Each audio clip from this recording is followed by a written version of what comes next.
The vehicle is flipped over. All you doing is going to be home with X-80. X-80, what's your location?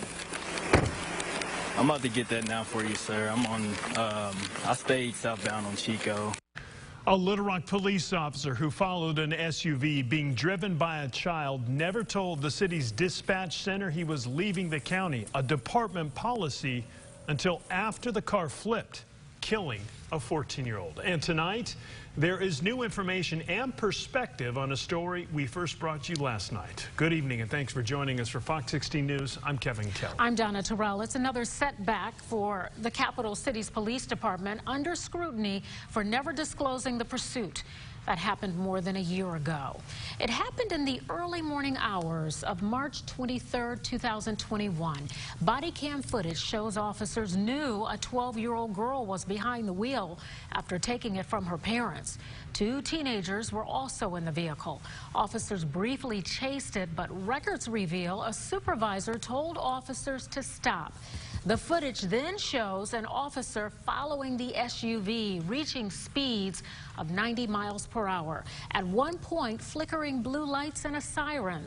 The officer lost sight of the SUV for about 12 seconds before finding it upside down in a ditch. The officer resigned. Another was suspended for 5 days.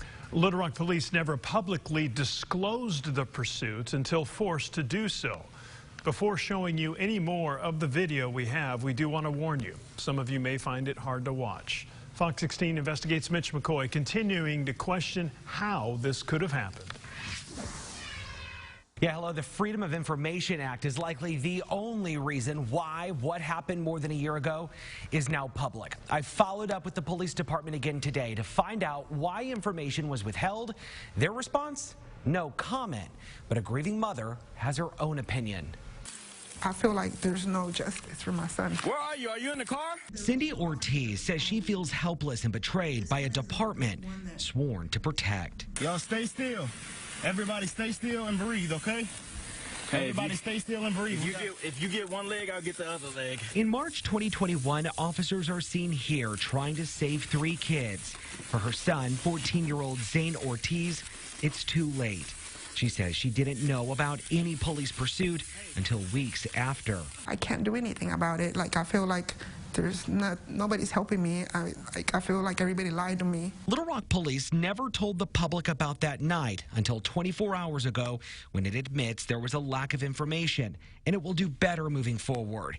Pressed to explain why it withheld information, LRPD refuses to answer, saying Wednesday it has no further comment. At this point, detectives believe that Julie Parker, a former TV news reporter, has worked in law enforcement media relations for the last decade. She can't talk specifically about the Little Rock Police Department, but here's her general philosophy. law enforcement agencies are part of the government, and the government has a duty to explain to the public what it is that occurred. A guest lecturer at the FBI Academy in Quantico, she's teaching top police commanders across the country. In 2022, law enforcement agencies should know that in order to maintain their positive reputation with their community, they have got to be forthcoming. They knew that they made a mistake. Cindy says she wants a complete review of who knew what when and how some top commanders within LRPD didn't even know. They knew that my son lost his life because of them, and they just didn't want to acknowledge it. As mentioned the other night, sources tell me the current assistant chiefs didn't know about this until the story broke.